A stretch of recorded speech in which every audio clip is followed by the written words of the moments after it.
बड़ी खबर आपको देंगे। सारिम बर्नी के खिलाफ दस्तावेज में रद्दोबदल और इंसानी स्मगलिंग का केस FIA ने उबूरी चालान अदालत में जमा करा दिया है। Sarim Burney welfare trust international Sindh registered ही नहीं है, चालान में कहा गया है।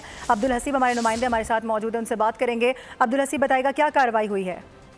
जी बिल्कुल, ये दस्तावेजात में रद्दोबदल और बच्चों की स्मगलिंग का ये मुकदमा था जिसमें FIA ने उबूरी चालान अदालत में पेश किया है और जो है वो FIA ने मौके पर तैयार किया है कि Sarim Burney welfare trust international जो है वो सिंध चाइल्ड प्रोटेक्शन अथॉरिटी के तहत रजिस्टर्ड ही नहीं है। इसके साथ साथ सारिम बर्नी ने अदालत में इस बात का एतराफ़ भी किया कि उन्होंने एक बच्ची के $3,000 जो है वो वसूल किए। इसके साथ साथ चालान में FIA हुकाम ने यह भी कहा है कि जो दीगर शरीक मुल्ज़मान हैं बसालत अली खान और उमेरा, उन्होंने जानबूझकर बच्चों के नाम तब्दील किए, जबकि फैमिली कोर्ट में जमा करवाए दस्तावेजात में भी असल वालिदैन के नाम जो है वो शामिल नहीं किए गए।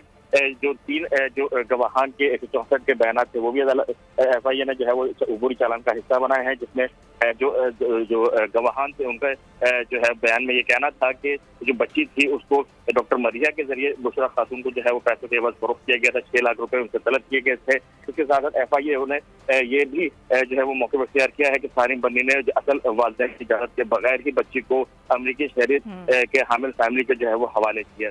इसके साथ जो FIA ने जो है वो हल्फनामे भी जो है उनको तलब किए गए थे, लेकिन सारिम बर्नी ट्रस्ट ने जो हल्फनामे थे जो बच्चों की हवालगी से मुतालिक वो भी जमा नहीं करवाए। तफसील जो है वो अभी नामुकम्मल है।